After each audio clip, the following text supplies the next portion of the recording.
नमस्कार मित्रांनो, तुमचे स्वागत आहे श्री स्वामी समर्थ. मित्रांनो, अक्षय तृतीयेचा दिवस.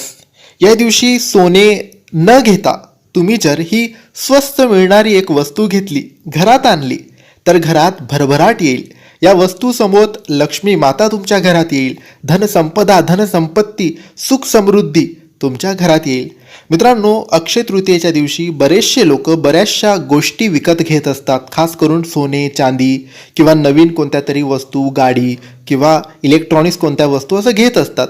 परंतु सोने घेण्याची परंपरा आहे, कारण सोने हे लक्ष्मीचे प्रतीक मानले जाते, शुभ मानले जाते.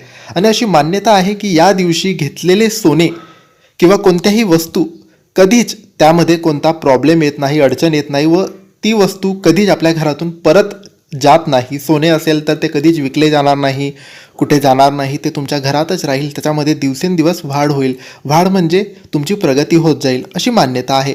परंतु सोने चांदी घेणे सगळ्यांनाच जमेल असं नाही आहे. आणि प्रत्येकाची इच्छा असते की आपण असं काहीतरी आणावं या दिवशी की आपल्या घरात शुभ गोष्ट येईल, सुख समृद्धी येईल. तर आज आम्ही आजच्या व्हिडिओमध्ये तुम्हाला अशी एक वस्तू सांगणार आहे जी अगदी स्वस्त मिळते. 5, 10, 20 रुपयापर्यंत तुम्हाला ती मिळेल. ती वस्तू तुम्ही घरात आणा आणि लक्ष्मीसमोर ठेवून त्या वस्तूचे, लक्ष्मीचे पूजन करा. आता ही वस्तू कोणती आहे? तर मित्रांनो, ही वस्तू आहे जव, जिला जवस किंवा जव असे म्हणतात. गव्हामध्ये असणारी जव तुम्हाला आणायची आहे. कोणत्याही धान्याच्या दुकानात किंवा किराणा दुकानात तुम्हाला ती जव मिळेलच. 5, 10, 20 रुपयाची तुम्हाला जेवढ्याची जमेल, 5ची, 10ची, 20ची तुम्ही ती जव घेऊन यायची आहे. थोडी एक मूठ आणली तरी चालेल. ती जव आणल्यानंतर तुम्ही ती जव एका वाटीमध्ये भरून घ्यायची आहे, छोट्याशा वाटीमध्ये काढून घ्यायची अक्षय तृतीयेच्या दिवशी शुभ मुहूर्तामध्ये.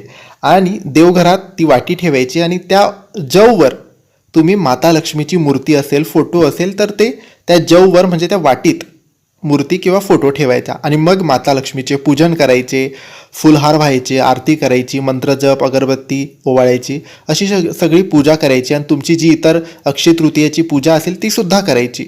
आणि ती मूर्ती जी तुम्ही जववर ठेवलेली आहे ती तशीच राहू द्यायची. दुसऱ्या दिवशी सकाळी लवकर उठून अंघोळ वगैरे करून पुन्हा देवपूजा करायची आणि मूर्ती, लक्ष्मीची मूर्ती लक्ष्मीच्या जागेवर ठेवायची. आणि ती जव आपण ठेवली होती ती एका लाल कापडामध्ये बांधून घ्यायची आणि आपल्या तिजोरीत ठेवायची किंवा कपाटात ठेवायची किंवा दुकान असेल तर दुकानाच्या गल्ल्यात, ऑफिस असेल ऑफिसमध्ये, कुठेही तुम्ही जिथेही तुमचे किमती वस्तू, दागदागिने, पैसे ठेवतात तिथे ती जव तुम्हाला ठेवायची आहे. तर मित्रांनो, सोने चांदीच आणणं महत्त्वाचं नसतं. तुम्हाला घ्यायचं तुम्ही घेऊ शकतात. परंतु जर कोणतं शुभ गोष्ट तुम्हाला घरात आणायची आहे तर तुम्ही ही जव नक्की घरात आणा. तर मित्रांनो, माहिती तुम्हाला आवडली असेल तर लाईक आणि शेअर करा. काही प्रश्न असतील तर कमेंट्सद्वारे विचारा. आमच्या चॅनलला सबस्क्राईब करायला विसरू नका. धन्यवाद.